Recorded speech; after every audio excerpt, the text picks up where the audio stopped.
Good morning po sa mga boss amo natin dyan. Ngayon po ay linggo, November 16 po. Fix ko lang po yung kakabit nating racking pinion kay Sir Adam. Mazda 3 4th generation po. Okay, pasok po ito sa 2019 to 2023 model po.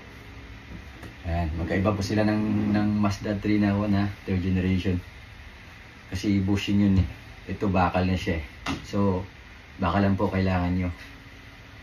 Ito po. Pakita ko po yung actual appearance po niya.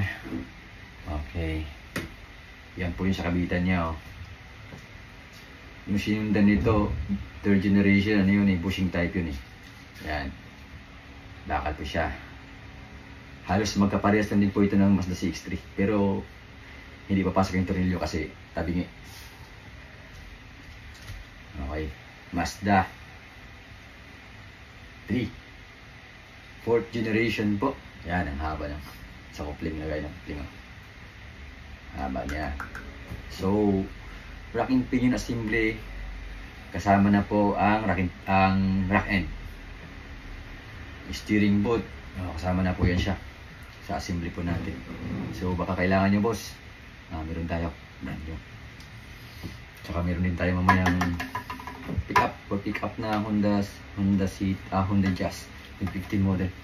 So flex ko din ito. Okay po, mga kailangan niyo po. Yun lang po. Salamat po.